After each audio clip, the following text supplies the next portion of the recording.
মাইকটা দিতে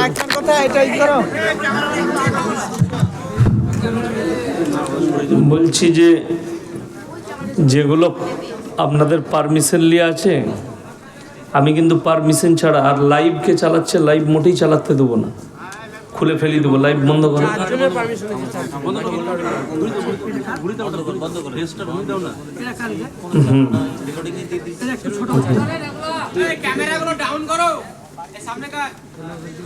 এক সাইডে করলে ভালো হতো তো।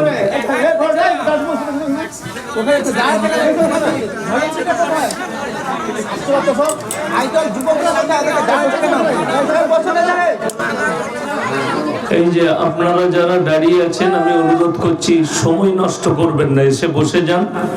আর যদি মনে হয় জিনিসটাকে একবার দেখতে এসছি, তাহলে দেখা হয়ে গেলে চলে যান, পরিষ্কার কথা। আর যাদের মনে হবে একটু শুনবো বসে, তারা বসুন। আসসালামু আলাইকুম।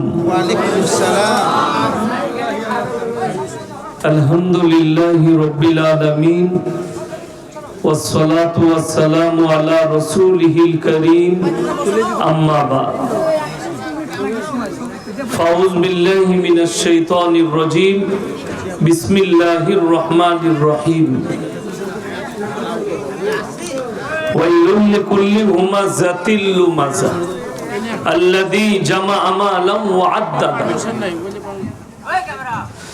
يحسب أن ماله أخلده كلا لينبذن في الحطمة وما أدراك ما الحطمة نار الله الموقدة التي تطلع على الأفئدة إنها عليهم مؤصدة في عمد ممددة إلى آخر الآية خيركم من تعلم القرآن علمه كما قال عليه الصلاة والتسليم। মাননীয় শ্রদ্ধেয় জ্ঞানী গুণী মানী সম্মানী আজকের এই জলসা মাননীয় সভাপতি মহাশয়, শ্রদ্ধেয় উলামায়ে ইকরাম, হুফাজে ইকরাম এবং আমার জ্ঞানী গুণী মানী সম্মানী মাননীয় শ্রোতা মণ্ডলী, পর্দার অন্তরালে পর্দা নসিব মায়েরা এবং বোনেরা, আল্লাহর বড় দয়া কৃপা ভালোবাসা আমাদের প্রতি, গোটা বিশ্বের প্রতি। সবাই আল্লাহর শুকর আদায় করে হৃদয় থেকে বলি আলহামদুলিল্লাহ। তারপরে পরে বিশ্ব নবী জনাবে মুহাম্মাদুর রাসূলুল্লাহ, সকলে বলুন সাল্লাল্লাহু আলাইহি ওয়াসাল্লাম। তিনার প্রতি শত কোটি দরুদ বর্ষিত হোক, বলুন আমিন সুম্মা আমিন। সবাই একবার দরুদ ইব্রাহিম পাঠ করি। আল্লাহুম্মা সাল্লি আলা মুহাম্মাদিন ওয়া আলা আলি মুহাম্মাদ কামা সাল্লাইতা আলা ইব্রাহিম ওয়া আলা আলি ইব্রাহিম ইন্নাকা হামিদুম মাজিদ। আল্লাহুম্মা বারিক আলা মুহাম্মাদিন ওয়া আলা আলি মুহাম্মাদ কামা বারাকতা আলা ইব্রাহিম ওয়া আলা আলি ইব্রাহিম ইন্নাকা হামিদুম মাজিদ। আমি কথা শুরুর আগে ইউটিউবার দিকে বলছি, আমার কাছে প্রশাসনিক অনেক দিল্লি থেকে একবারই ছিল, নোটিশ ছিল। আমি 2 মাস রেকর্ডিং বন্ধ রেখেছিলাম, কেউ কি করতে দিইনি, ওপর থেকে অর্ডার ছিল। এখন আমার কাছে যাদের আধার কার্ড জমা নেই, আধার কার্ডের জেরক্স চ্যানেলের নামলেই, তারা যদি রেকর্ডিং করে জলসা ছাড়ে, আপনারা সাক্ষী থাকছেন, তারা অ্যারেস্ট হলে আমি কিন্তু দায়ী নই। কথাটা বুঝতে পেরেছেন না পারেননি? আমি কিন্তু যতগুলো থানায় পারমিশন জমা দিয়েছি, তারাই একমাত্র রেকর্ডিং করতে পাবে। আমার থানায় কাগজ জমা দিয়ে আছে, বাকি যে জমা দেবে এক্ষুনি জমা দেখ, এক্ষুনি রেকর্ডিং করবে, আমি কালকে থানায় জমা দিয়ে দেবো, সে বুঝে করবে। এই তো এখানে দেন, আমার ম্যানেজারকে দিয়ে দাও, যাও ওগুলো লেখে জমা দিয়ে দাও, দিয়ে রেকর্ডিং করুন। চলুন আপনারা রেডি করে সরে যাও তাড়াতাড়ি, মানুষের ডিস্টার্ব হচ্ছে, সরে যান তাড়াতাড়ি। হ্যাঁ, দাঁড়াবেন না এখানে, সরে যান।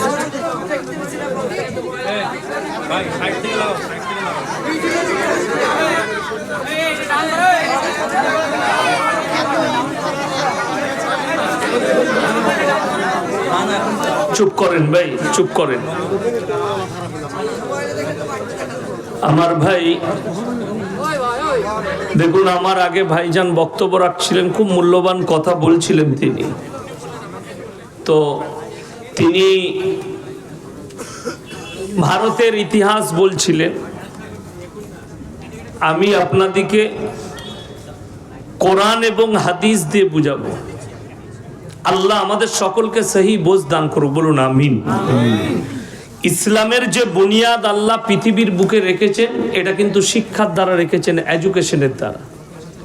কোরআন এখানে স্টেজে আছে, তার সাক্ষী কিন্তু কোরআন। কোরআনে আপনি খুললেই প্রথমে পাবেন কি? সূরা ফাতিহা পাবেন না? পাবেন না?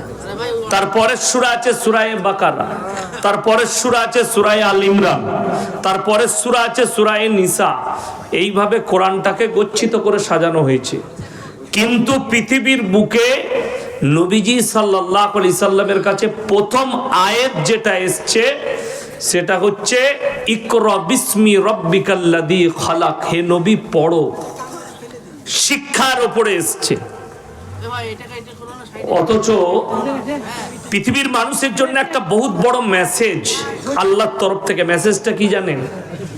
যে আজকে দেখুন, আমরা যে কোনো বক্তা হোক, জ্ঞানী মানুষ হোক কিংবা শিক্ষিত হোক, যিনাদের নাম করছিলেন উনি স্বামী বিবেকানন্দ, রাজা রামমোহন রায়, কি বুঝলেন, কমিউনিস্ট পার্টি, যারাই লেখুক, পৃথিবীর সবাই নবীজির জন্য কলম ধরেছে। ধরেছে না ধরেনি?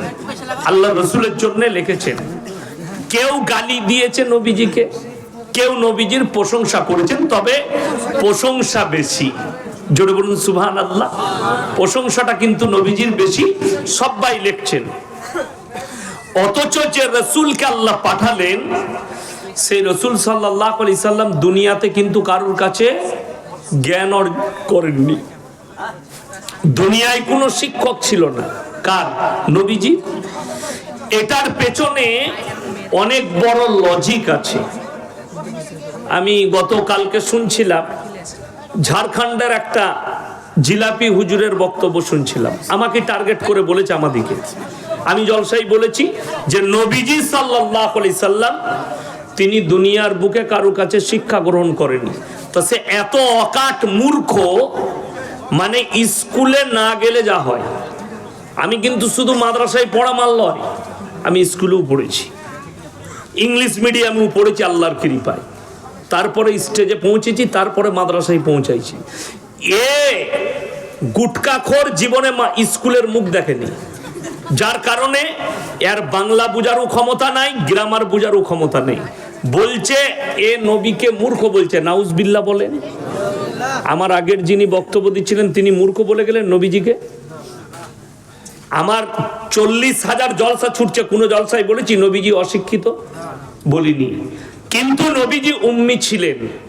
উম্মি মানে দুনিয়ার বুকে কারো কাছে লেখাপড়া শিখেননি। তার পেছনে বহুত বড় লজিক আল্লাহ লুকিয়ে রেখেছে। আমি যে স্টেজে বায়ান করতে এসেছি, আপনারা সব আমাকে মোবাইলে দেখেছেন না? দেখেছেন। আমার শিক্ষক যদি আসেন, যিনি আমাকে মাদ্রাসায় পড়িয়েছেন, স্কুলে আমার যে হেডমাস্টার, তিনারা এলে তিনাদের কাছে আমি বড় না ছোট? ছোট। কেন? তিনি আমার শিক্ষা গুরু, তিনি আমার শিক্ষক, আমি তিনার কাছে ছোট। এমনকি আমাদের মাদ্রাসার তালবিল ইলম দিকে একটা শিক্ষা দেওয়া হয়, সেটা হচ্ছে বড়কে শ্রদ্ধা, ছোটকে স্নেহ। আমি তো আমার বাপের বয়সী যত আলেম আছে, মৌলবি আছে, আমি তাদেরকে আমার উস্তাদের মতনই শ্রদ্ধা করি, যে তাদের জুতো সোজা করতে হবে। কেন? এটা আমাদেরকে শিক্ষা দেওয়া হয় মাদ্রাসার ক্লাসে, তালবিল ইলম দিকে আমরা শিক্ষা দিই। চলুন, তো আমি আমার শিক্ষকের কাছে ছোট। কেউ যদি নবীজি সাল্লাল্লাহু আলাইহি সাল্লামকে শিক্ষা দিত, সে কি বলতো? নবী আমার ছাত্র। আল্লাহ রসুলকে ছোট করা হতো না? হতো না? ওই জন্যে সহি রিওয়ায়াত, নবীজির শিক্ষক দুনিয়াতে কেউ ছিলেন না। আল্লাহ যতটুকু শিক্ষা দিয়েছেন নিজের কুদরতে দিয়েছেন। জোরে বলুন সুবহানাল্লাহ। এইটা হচ্ছে সহি রিওয়ায়াত। এইটা বুঝার ক্ষমতা নেই, যেহেতু স্কুলে গেলে তো ওই গুটকাখোর লজিক বুঝবে, ও তো লজিকের বই পড়েনি। বড় কষ্টের বিষয়। চলুন, আজকে আমার ভাই বললেন না যে মুসলমানদের শিক্ষা, আজ মুসলমান নামাজ পড়ে না, মুসলমান রোজা রাখে না, মুসলমান দিনের ওপরে প্রতিষ্ঠিত নয়। পাপ কাজে লিপ্ত, তার জন্য দায়ী কিন্তু আমাদের মতো কিছু হুজুর। রাগ করছেন, আমি বাস্তব বলছি, প্রমাণ দিয়ে যাচ্ছি। আপনি ভারত থেকে বাংলাদেশ, মুর্শিদাবাদ থেকে আমার বর্তমান, গোটা পশ্চিম বাংলায় খুঁজলেন, কি কিছু এমন হুজুর আছে যারা বলছে জীবনে তোমরা যত রকমেরই পাপ করো, মূল্যে খালি আমাকে দাওয়াত দিস, মিলাদ পড়িয়ে জান্নাতে দেব। হ্যাঁ, আমি মিথ্যা বললাম? এটা মোবাইল খুলে দেখিয়ে দেবো। মিলাদ পড়িয়ে দোয়া করছে, সে যে করেই মারা যাক, হুজুর যখন এসে দেশি মুরগি খেয়ে দোয়া করে গেছে জান্নাত রেডি। হ্যাঁ, আমি গোল আলু লয়। আচ্ছা, আমি এসে খানা খেয়েছি, এখনো কিছু খেয়েছি? কিছু খাই নাই। আপনারা মনে করবেন না যে মাদ্রাসায় আমার মসজিদ কমিটির লোক ভালো মন্দ খাইয়ে দিয়েছে বলে এইসব বলছে না। আমি আপনাদেরকে বুঝাতে এসছি। কালকে আমি 24 পরগনায় ছিলাম, উত্তর 24 পরগনায়। একবারই আশেপাশে সব ফুরফুরা আছে, দেওবন্দি ভাইরা আছে। তো আমি বললাম আমি গোল আলু মারল যে দাউদ দিয়েছ ভয়ে আমি কথা বলবো না, আমার বক্তব্য আমি করে যাব, তুমি মানলে না মানলে তোমার ইচ্ছা, তুমি জবাব দেবে। চলুন, যদি বলেন আপনাদেরকে শুনি দিই। একটা বক্তা এসেছিল বাংলাদেশ থেকে, 1 সপ্তাহের মতো ছিল ভারতে। তার নাম হচ্ছে আলাউদ্দিন জিহাদি, আপনাদের মুর্শিদাবাদেও প্রোগ্রাম করেছে। সে আমার নাম লাইনি, খালি বলেছে ভারতের একটা মোটা পড়া বক্তা, কি বুঝলেন, দিয়ে আমাকে টার্গেট করে কয়েকটা কথা বলেছে। এই লোকটা যে মুনাফেক তার প্রমাণ আমার কাছে আছে। এদের জন্য সমাজ ধ্বংস হয়েছে। আমি কিন্তু মুনাফেক নয়, আমি কিন্তু মুনাফেক নয় যে এইখানে কিয়াম করতে হবে, হুজুর গোল আলুর মতো কিয়াম করে দিলে আর এইখানে করা যাবে না বলে করবে না, ওই মাল আমি নয়। তুই করাস তা কর, তোদের বাপের হিম্মত নাই ইয়াসিনকে দাঁড় করায়। আমি নিজের জায়গায় স্ট্যান্ড আছি, আল্লাহর কসম মৃত্যুকাল পর্যন্ত থাকবো, আমার লড়ন চরণ নাই। তাতে আমাকে দাওয়াত দিবে দাও, না দিবে না দাও। চলুন, এই লোকটা 8 মাস আগেকার বক্তব্য, আডরাসি মাজারের পীরে যারা, আডরাসি মাজারের ওরসে যারা যাবে, মুনকার নাকির আর কবরে তাদেরকে সওয়াল জবাব করবে না। এই আলাউদ্দিন জিহাদির বক্তব্য আমার কাছে আছে। এই লোকটা বর্তমান এখন বলছে আডরাসি মাজারের পীরে যাওয়া যাবে না, ওখানে ভণ্ড আছে। এই লোকটাই, একই লোক, দুটো মুখে দুটো কথা শুনেলেন। দ্বিতীয় নম্বর, এই লোকটাই বলছে এখন মাজারগুলোকে গুঁড়িয়ে দাও। সকলে জোরে বলুন সুবহানাল্লাহ। আল্লাহ তাহলে আলাউদ্দিন জিহাদি ভাইকে আল্লাহ হিদায়েত দিয়েছে। আমি তো ওটাই বলতে চাইছি, মাজার ব্যবসা বন্ধ করে দাও, গুঁড়িয়ে দাও। আমি তো ওই পক্ষে নয়। আজকে তুমি হক কথা বললে, ভারতের যে মাল কটা মুর্শিদাবাদের আমাকে গালি দিচ্ছ, তোমাদের আলাউদ্দিন জিহাদি বলেছে মাজারগুলোকে গুঁড়িয়ে দিতে হবে। আমি বললাম যে ভাই আমরা তো ওই দলেই আছি, মাজার গুড়ানোর দলে, তাহলে গালি দিচ্ছ কেন? মানুষের মিস্টেক হতে পারে না? পারে না? পারে। আমি একটা হাদিস একটা জলসাই বলেছি, মিস্টেক করে বুখারি বলে দিয়েছি। মিস্টেক যেতে পারে না? পারে না। আচ্ছা, কোরআনের হাফেজ যারা হয় জিজ্ঞেস করুন, যারা হাফেজ সাহেব আছে, যখন গোটা কোরআনটা শোনায় মুতাশাবিহাত লাগে। একই রকম আয়াত 2 জায়গায় আছে, কিন্তু পরের আয়াত আলাদা আছে। আছে না নাই? কোরআনে আছে, কিন্তু ওটাকে বলা হয় মুতাশাবিহাত, লেগে যাওয়া, ভুলে যাওয়া। মানুষ মাত্রে ভুল না ভুল নয়, মানুষ কিন্তু ভুলের ঊর্ধ্বে নয়। ঠিক কিনা কথা বলেন? মানুষ ভুলে যায়। চলুন, সবাই নিয়ত করুন যে যারা আশা করে আছেন পাপ করে, যে আমরা যতই পাপ করি মৌলবীরা দোয়া করবে, দোয়া করে জান্নাতে দিবে। তাদেরকে আমি কয়েকটা দলিল আজকে দিয়ে যাব, পেশ করে যাব। এই দলিলটা যদি কোনো গুটকাখোর জিলাপি হুজুর কেটে দেয়, আমি বাইক ক্যামেরা চালিয়ে আপনাদের গ্রামে এসে ক্যামেরা চালাবো, ওই মসজিদে দাঁড়িয়ে জুতোর মালা পড়ে যাবো। তাকে রেডি করে রাখবেন। আমি তো 2 ঘন্টা স্টেজে আছি, নিয়ে আসুন, তাকে নিয়ে আসুন, আমি জুতোর মালা পরবো। চ্যালেঞ্জ দিয়ে বললাম, যদি মিথ্যা প্রমাণ করাতে পারে। আল্লাহ নবী জানাবে মুহাম্মাদুর রাসূলুল্লাহ, সকলে বলুন সাল্লাল্লাহু আলাইহি সাল্লাম, ইনার থেকে শ্রেষ্ঠ ব্যক্তি পৃথিবীতে কেউ এসেছেন? আসেনি। একটা কথা বলুন, মানুষকে আল্লাহ কি দিয়ে তৈরি করেছেন? কথা বলে না? মাটি দিয়ে। ফেরেশতা দিকে নূর দিয়ে। জিন জাতিকে কি দিয়ে? আগুন দিয়ে। এই যে টাইম শর্ট, কাজ অনেক, প্রশ্ন আমাকে দিবেন না, ঠিক আছে? আমি আমার বক্তব্য দিচ্ছি, প্রশ্ন যার করার ফেসবুকে ইউটিউবে পাঠাতে বলবেন, গালি দিবে, যা করবে ওখানে বুঝে নেব। হ্যাঁ, এখানে আমি উত্তর দেবো না, এখানে সময় কম, কাজ অনেক বেশি। বুঝতে পারেন নাই? যারা কমিটির লোক আছে তারা বুঝে গেছে কথাটা শুনে। আল্লাহ, আমরা হচ্ছি মাটির তৈরি, ফেরেশতারা নূরের, আর জিন জাতি কিসের? আগুনের তৈরি। এরপর চলুন, আল্লাহ তাআলা আদমকে বললেন যে তুমি ফেরেশতা দিকে সিজদা করো না, ফেরেশতা দিকে বললে আদমকে সিজদা করো। কথা বলে না? ফেরেশতা দিকে আল্লাহ হুকুম দিলেন, ওয়াইজ ক্বালা রাব্বুকা লিল মালাইকাতি ইসজুদু লি আদম, তোমরা আমার আদমকে সিজদা করো, ইল্লা ইবলিস, ইবলিস ব্যতীত সবাই সিজদা করলো। ইবলিস কি উক্তি দিল? আমি আগুনের তৈরি, আদম মাটির তৈরি। এ মূর্খর জানা নাই, গুটকাখোর বলছে আল্লাহর নবী নূরের নবী, নূর থেকে তৈরি। নূর বললে ছোট করা হয়ে গেল নবীকে, তোর এটা জানা নাই কেন? আল্লাহ নূরকে বললে মাটিকে সিজদা করো, জোরে বলুন না সুবহানাল্লাহ। নূরকে বললে মাটিকে সিজদা করো। হযরত আদম আলাইহিস সালাতু ওয়াস সালাম মাটির সৃষ্টি। চলুন এরপরে কোরআন এর সাক্ষ্যে আরো এক জায়গায় নবী যে আমাদের মতোই মানুষ, দুটো আয়াত শোনাবো। এক নম্বর, এখানে আল্লাহ তাআলা বললেন তোমরা আদমকে সিজদা করো, নূরকে বললে, নূরের সৃষ্টি ফেরেশতা দিকে, আদমকে বলেনি তুমি আমার নূরকে সিজদা করো। আল্লাহ কোরআনে বলেছেন পৃথিবীতে সব থেকে যতগুলো আমার সৃষ্টি আছে উত্তম রূপে সৃষ্টি করেছি মানুষকে, জোরে বলুন সুবহানাল্লাহ। তাইলে যদি মানুষ উত্তম সৃষ্টি হয়, তাহলে নবীকে নূর বললে তো নবীজিকে ছোট করা হয়ে গেল। ফেরেশতাদের থেকেও উত্তম করেছে, জোরে বলুন সুবহানাল্লাহ। ফেরেশতাদের থেকে উত্তম মানুষ সমস্ত সৃষ্টির থেকে। আল্লাহ ব্যতীত আল্লাহ যত কিছু সৃষ্টি করেছেন, আল্লাহ ব্যতীত আল্লাহ যত কিছু। আচ্ছা, নবীজি আল্লাহ সৃষ্টি না সৃষ্টি নয়? এক মিনিটের লেগে মেনে নিলাম নূর, কিন্তু সৃষ্টি না সৃষ্টি নয়? সৃষ্টি। আল্লাহ তাআলা কোরআনে নিজে বললেন আমার পৃথিবীতে যতগুলো সৃষ্টি আছে সব থেকে উত্তম রূপে আমি মানুষকে সৃষ্টি করেছি, জোরে বলুন সুবহানাল্লাহ।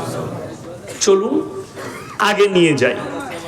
কোরআনে আছে আল্লাহ রাব্বুল আলামিন পৃথিবীর মানুষকে বুঝালেন, হে নবী তুমি বলো, কুল ইন্নামা আনা বাশারুম মিসলুকুম ইউহা ইলাইয়া আন্নামা ইলাহুকুম ইলাহুম ওয়াহিদ ফামান কানা ইয়ারজু লিকা রাব্বিহি ফালইয়ামাল আমালান সালিহান ওয়া লা ইউশরিক বিইবাদাতি রাব্বিহি আহাদা।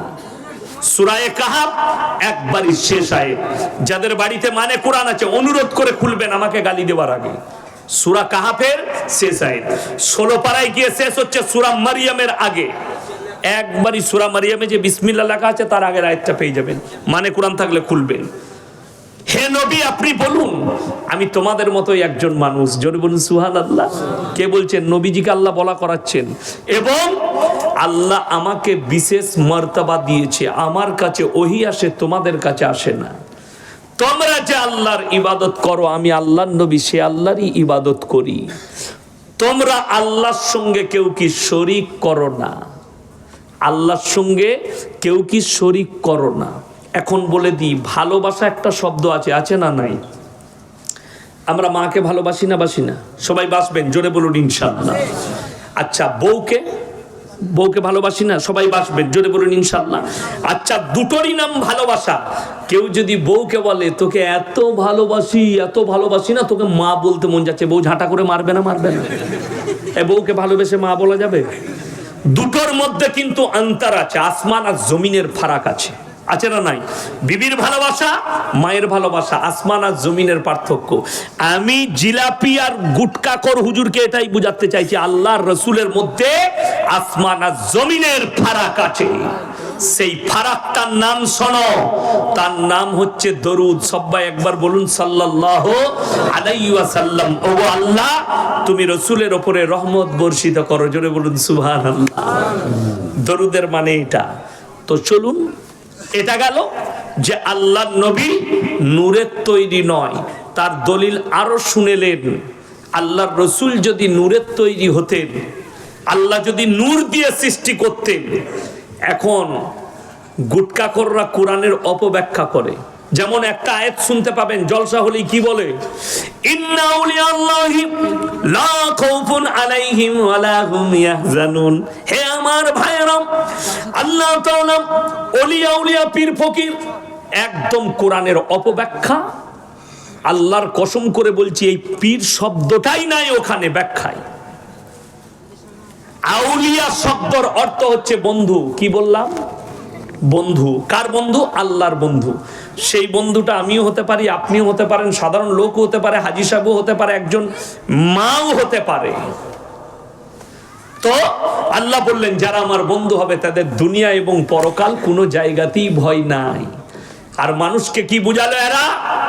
ওলিয়া উলিয়া মানে হচ্ছে আমরা গুটকাখোররা, আমাদিকে নজরানা দিবি জান্নাতে নিয়ে যাব।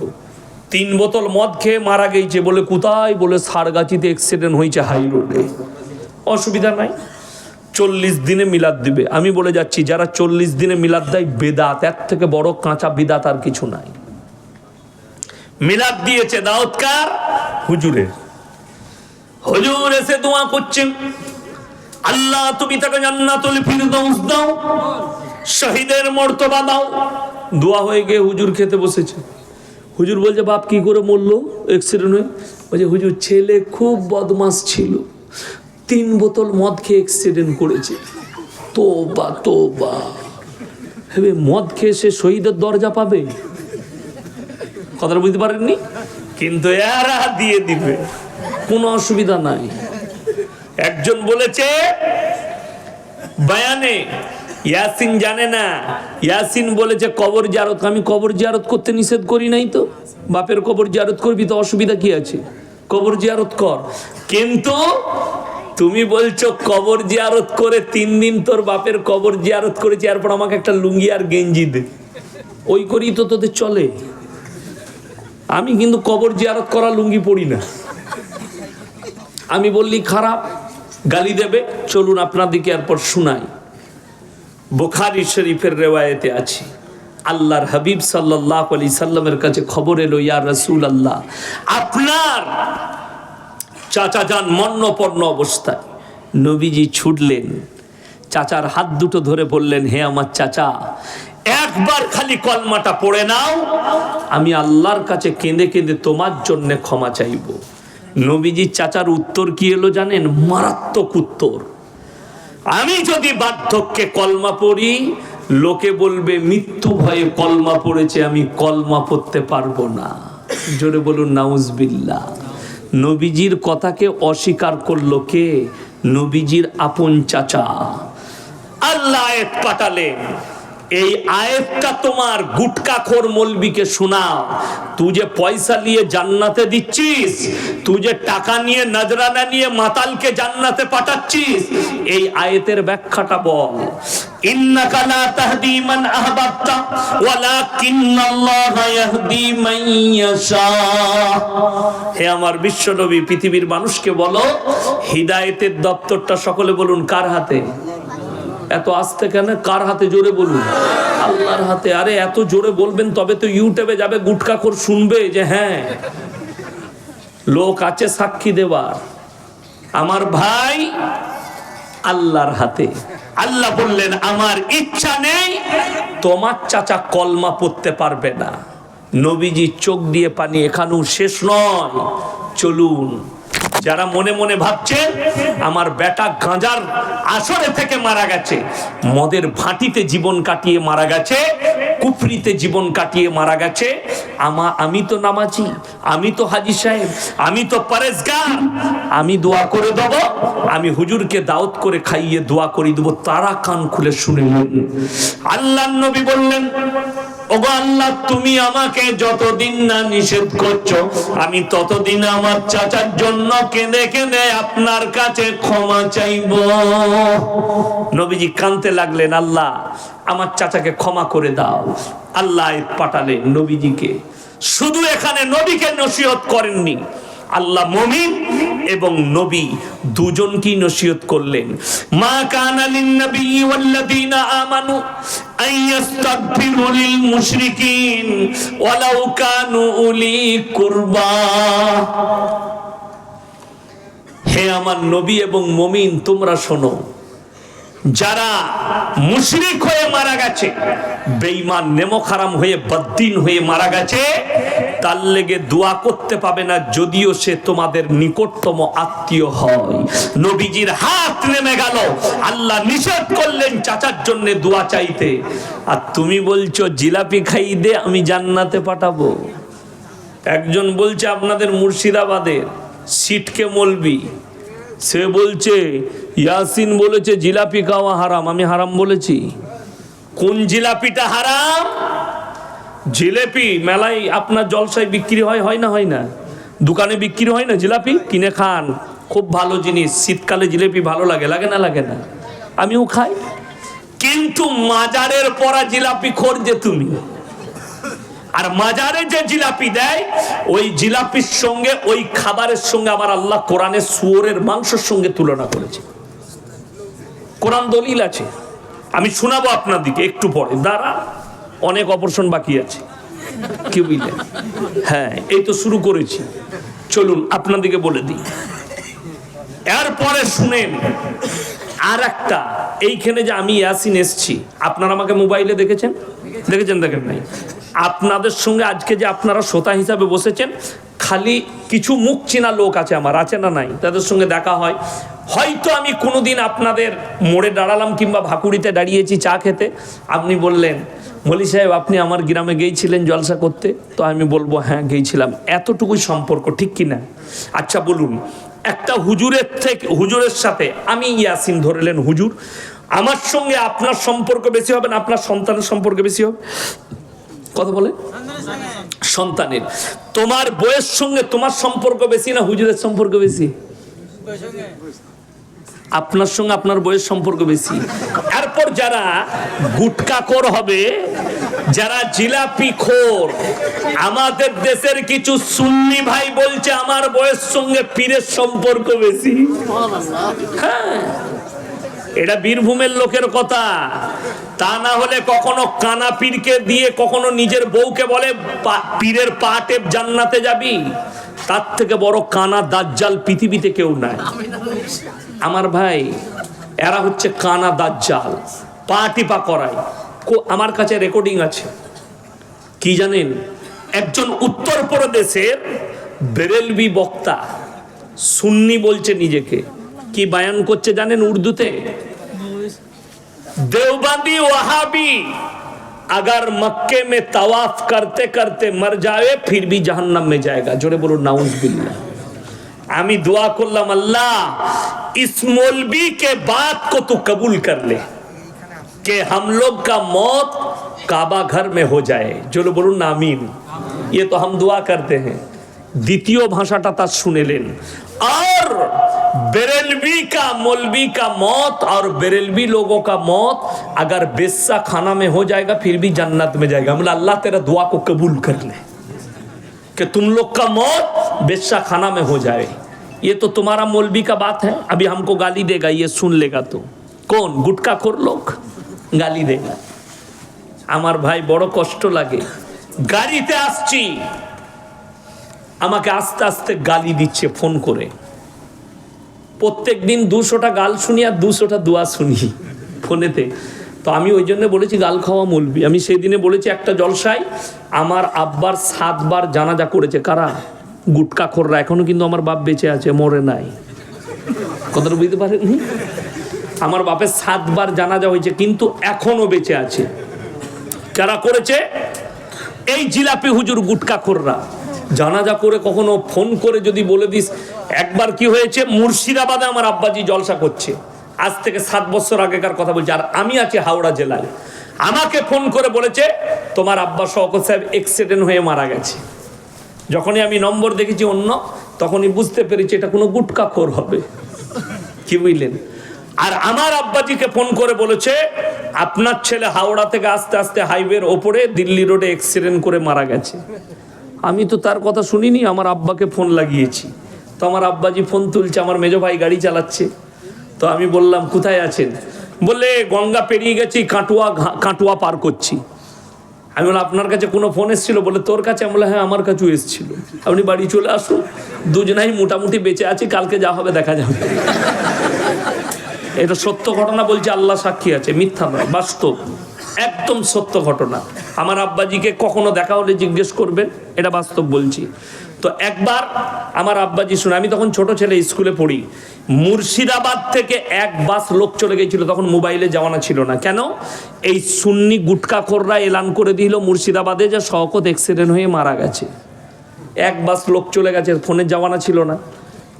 গিয়েই তারা নেমে দেখছে হুজুর তো মাদ্রাসায় বসে। তারা দেখলে বললে যে মারা গেছে। কি বুঝলে? বলে হুজুর আপনার লেগে শুনলাম তো মারা গেছেন। বলেই তো জানাজা হবে তোমরা যখন এসছো। এটা সত্য ঘটনা। মাদ্রাসায় তাড়াতাড়ি বাবুর্চিকে বললে যা কিছু সবজি পাবে রান্না করো, মানুষগুলোকে খাওয়াও। তাদেরকে খানা খাইয়ে তাদেরকে বললে মুর্শিদাবাদে গিয়ে বলে দিবে যে জানাজা পড়ে মাটি দিয়ে এলাম। কিন্তু আবার এক সপ্তাহ পরে দেখতে পাবি আবার জলসায় আসছে সেই লোকটাই। তো তোদের পীরের থেকে আমার বাপ তো বড় পীর, 7 বার জানাজা হয়ে গেল এখনো মরে নাই। কথা বুঝতে পারেননি? তো তোদের পীরের থেকেও বড় পীর, তোদের তো ভণ্ড পীর। আমার বাপ আমার অরিজিনাল পীর, তোদের ভণ্ড পীর গুটকাখোর। এরা গালিগোলজ ছাড়া কিছু জানে না। প্রত্যেক দিন 100 থেকে 200 জন অশ্লীল ভাষায় গালিগোলজ করছে।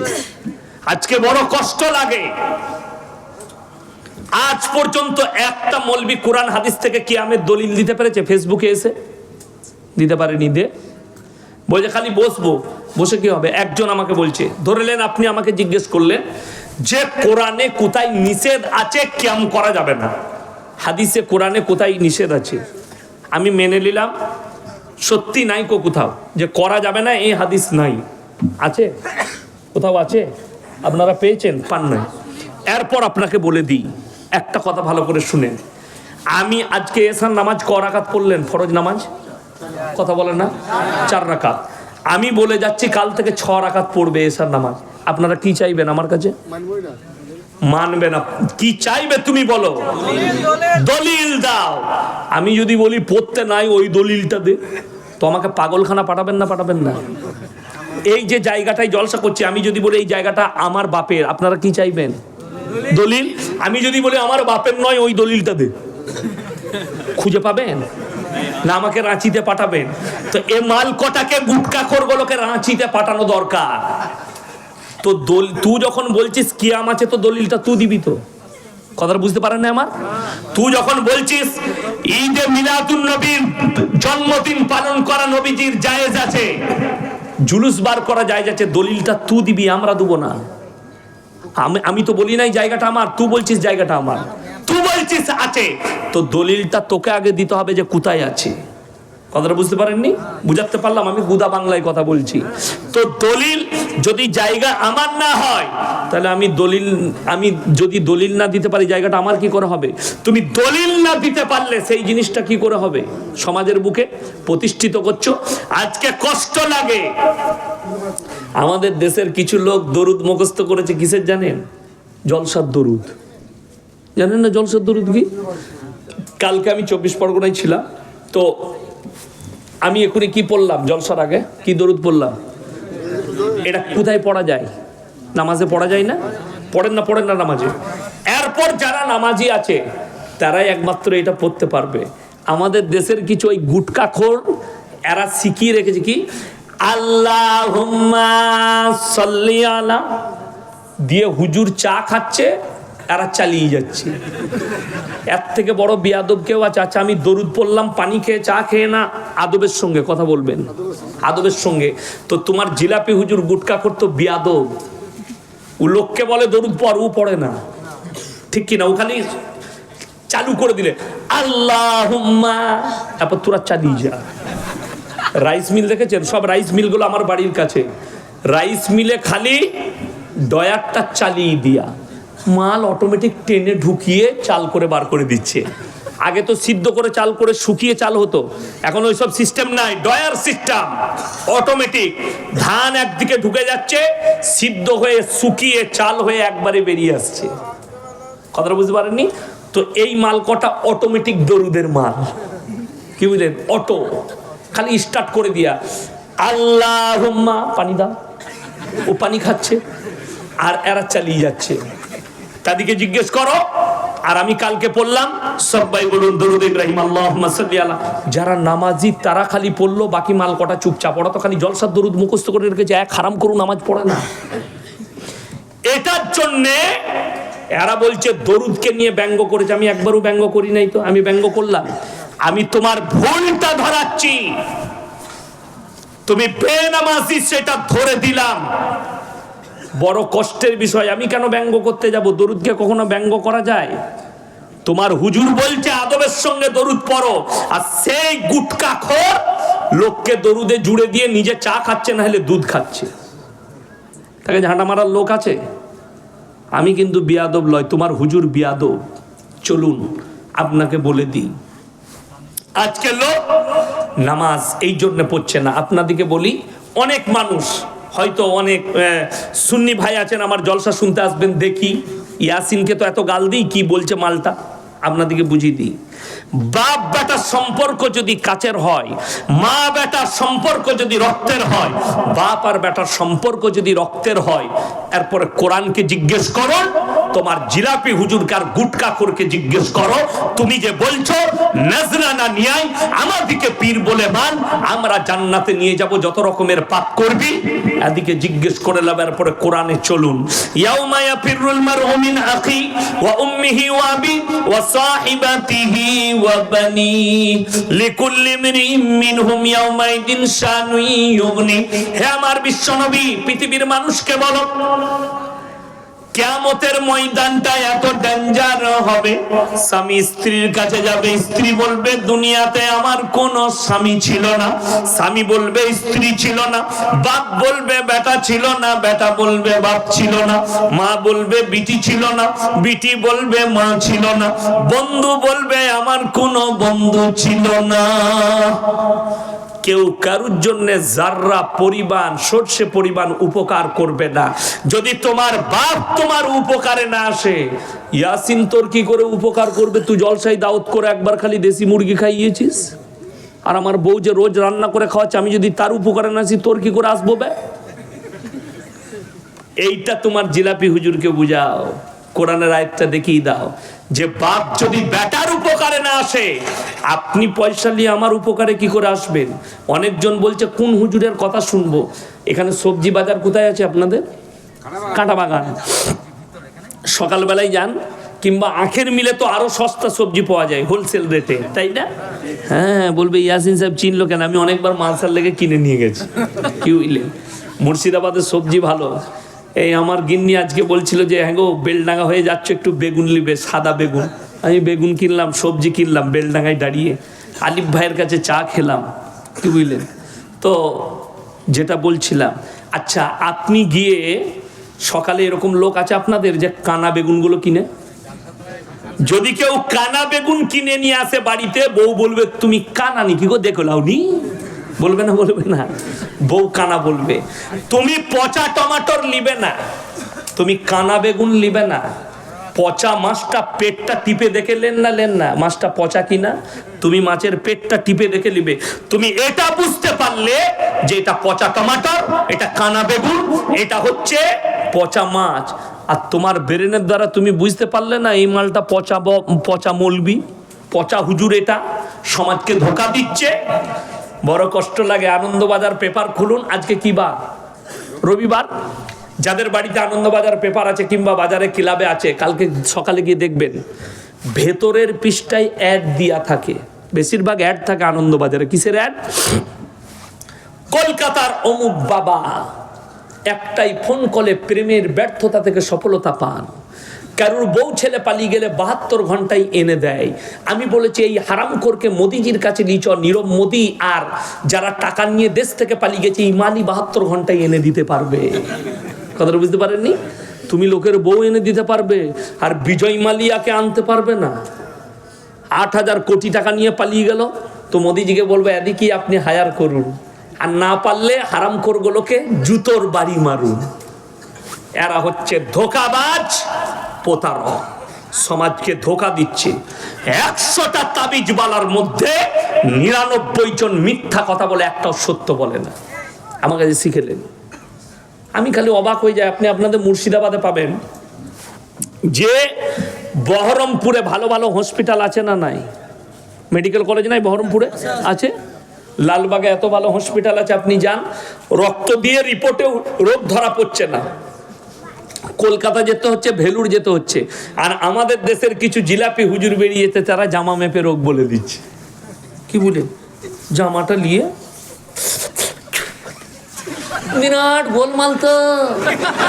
আর এইরকম জামা যদি কেউ মাপতে পারে, মেয়েরা কি বলে জানেন? দারুণ জানেলো হুজুরটা।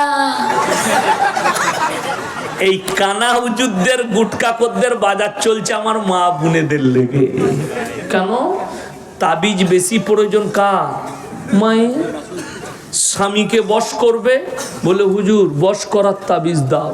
শাশুড়িকে বশ করবে, বললে হুজুর একটা শাশুড়ি আমার খুব রাগী, আমাকে দেখতে পারে না, কি করব? বলে হুজুর আমার শাশুড়িকে বশ করার একটা তাবিজ দেন। যদি তাবিজে তো শাশুড়ি বশ হবে, তো আমি তো তোকে আগে বশ করব।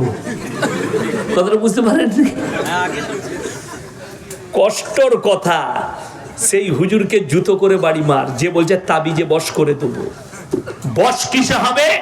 তোমার আখলাক আর চরিত্রের দ্বারা হবে, তোমার ব্যবহারের দ্বারা হবে, তোমার নম্রতার সাথে হবে, বিনয়ের সাথে হবে, ইসলামী কৃষ্টি কালচারে হবে, দোয়ার দ্বারা হবে। আল্লাহ আমার পরিবারে শান্তি দাও, আল্লাহ আমার সংসারে সুখ দাও। কোনদিন দোয়া করেছো? তুমি দোয়া করবে কোথা? তুমি তো তাবিজের ভরসাবাদী। তুমি দোয়া করবে কোথা? তুমি তো পানি পড়াই ভরসা করো। অথচ আপনাদিকে বলে যাই, কে বললে পানিতে দম করা যাবে না? আপনি নামাজি ব্যক্তি, শরীর অসুস্থ, ক্যান্সার হয়েছে, আপনার টিউমার হয়েছে, আপনার পেটের রোগ আছে, ফজরের নামাজ পড়ে 11 বার নিজে নামাজটা পড়ুন, পড়ে 11 বার সূরা ফাতিহা পড়ে পানির মধ্যে দম করে পান করুন। আল্লাহ চাইলে আপনাকে শিফা দান করবে। জোরে বলুন সুবহানাল্লাহ। ইয়াসিনের প্রয়োজন নাই, কোনো মৌলবীর প্রয়োজন নাই। যদি মনে হয় যে আমাদের গ্রামে ইমাম সাহেব আছে, মৌলী সাহেব, তো উনি আল্লাহওয়ালা লোক, ভাই একবার সূরা ফাতিহা পড়ে পানিতে ফুঁক দিয়ে দেন, আমি একটু খেয়ে নিই, চলবে, কোনো অসুবিধা নাই। কিন্তু শুনেলেন এমন এমন লোকে মাজারে বসে তাবিজ লিখছে, মাদ্রাসার মুখ দেখেনি। আমি আমার বর্তমানে প্রমাণ দেব, জুম্মার নামাজ পর্যন্ত হারাম করে পড়ে না, তাবিজ লিখছে। পেশাব করে পানি পর্যন্ত লাই না, তাবিজ লিখছে। অথচ তারা জিনাতে জড়িয়ে আছে। আমার কাছে দলিল আছে, প্রমাণ আছে। আসুন আমার গাড়িতে চাপেন, 7 সিটের গাড়ি নিয়ে এসেছি, যারা যাবেন 2 জন চাপুন।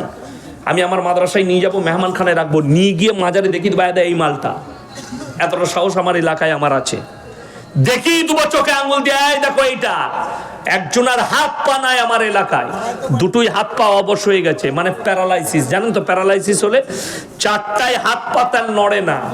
সে কিন্তু লোকের রোগ ভালো করে তাবিজ আর পানি পড়া দিয়ে।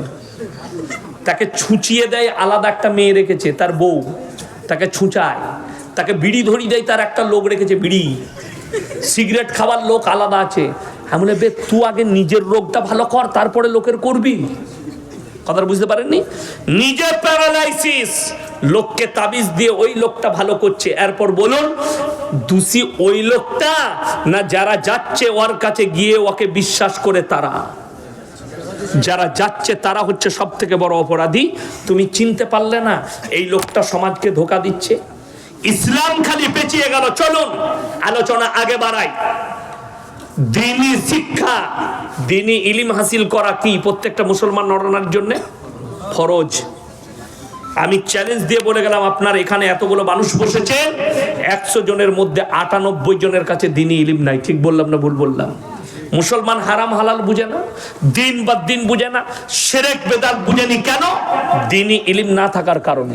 মুসলমানদের 2টো ছেলে লরি চালায় আমার এলাকায়, হোটেলে দাঁড়িয়েছে, দাঁড়িয়ে হোটেলে ঢুকে বলছে 2 বোতল মদ দে তো ভাই। মদ খেয়ে নিলে, এরপরে বলছে মুরগির মাংস আর রুটি নিয়ে। সে যখন মুরগির মাংস আর রুটি নিয়ে এসছে, তখন জিজ্ঞেস করছে ভাই মুরগিটা জবাই না কাটা? আমরা মার হারাম করে জুতো করে। আচ্ছা যে মদ খেয়েছে তার আর জিজ্ঞেস করে লাভ আছে? নাই। তো এ মুসলমান কেন? এটা এর বাবা মা দিনী শিক্ষা দেয়নি, দিনী শিক্ষা দেয়নি। তসলিমা নাসরিন কোন অমুসলিম ঘরের হিন্দু ঘরের মেয়ে নয়। আল্লামা ইকবাল লিখেছে, ইস ঘর কো আগ লাগি ঘর কি চিরাগ সে। মুসলমান তোমরা নিজেদের ঘরে নিজের আগুন ধরিয়েছো, অপরকে গালি দিয়ে লাভ হবে না, আপনি নিজে ধরিয়েছেন। তসলিমা নাসরিন একটা মুসলিম ঘরের মেয়ে। কেন এরকম হলো? তার বাবা মা তাকে দ্বীনি শিক্ষা দেয়নি। চলুন আরো আগে, আসাদ নূর বলে যে নতুন হারামের আওলাদটা বাংলাদেশ থেকে উৎপত্তি হয়েছে। তসলিমা নাসরিনের বাড়ি কোথায়? কথা বলে না, বাংলাদেশ। আমি খালি অবাক হয়, আপনি দেখে দেন। আচ্ছা, আসাদ নূরের বাড়ি কোথায়? বাংলাদেশ। পৃথিবীর সব থেকে বড় বড় ইসলামের দুশ্মনগুলো সব বাংলাদেশে জন্ম নিয়েছে, এটা আমি চ্যালেঞ্জ দিয়ে বললাম। দেখলেন, তসলিমা নাসরিনের থেকে বড় দুশ্মন এশিয়া মহাদেশে এখন ইসলামের নাই। সে নবীজির বিরুদ্ধে প্রতিনিয়ত কথা বলেছে, কোরআনের বিরুদ্ধে, নবীজির বিরুদ্ধে। কিছুদিন আগে দেখলেন না, আমাদের ভারতের ইসরোর বৈজ্ঞানিকরা চন্দ্রযান 3 পাঠিয়েছে না পাঠায়নি? সফলতা লাভ করেছে, এটা ভারতবর্ষের জন্য গর্ব। এই মেয়েটা তসলিমা নাসরিন এ মিডিয়ার সামনে বলল, মুসলমানরা কোরআন নিয়ে পড়ে আছে আর বিজ্ঞান চাঁদে পৌঁছে গেল। এরপর যদি তুমি এটা বলো, আল্লাহর কসম করে বলছি, আল্লাহ নবী সাল্লাল্লাহু আলাইহি সাল্লাম আঙ্গুলের ইশারায় চাঁদকে 2 টুকরো করেছিলেন না করেননি? করেছেন। এটা যদি সত্য হয়, তোমার বিজ্ঞানের বাপের ক্ষমতা নাই। চাঁদকে 2 টুকরো তো দূরের কথা, তোমার বিজ্ঞান, তুমি যেটা নিয়ে বলছো, কোরআনকে চ্যালেঞ্জ করছো, তোমার বিজ্ঞানকে বলো চন্দ্রযান 3 যে ওখানে পৌঁছেছে, ওইখান থেকে একটা লাইটের ফোকাস দিতে বল, যেন আমরা দেখতে পাই। কথাটা বুঝতে পারেননি?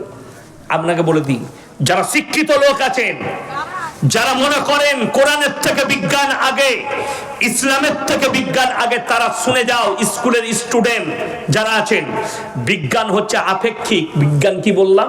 আপেক্ষিক। আজ যেটা বলছে কাল সেটা চলবে না, আজ যেটা বলছে কাল সেটা ঘটবে না। আমার বয়সী যারা আছে, আমাকে অনেকজন ইউটিউবার ফেসবুকে দেখে মনে করে মালটা বুড়ো মাল।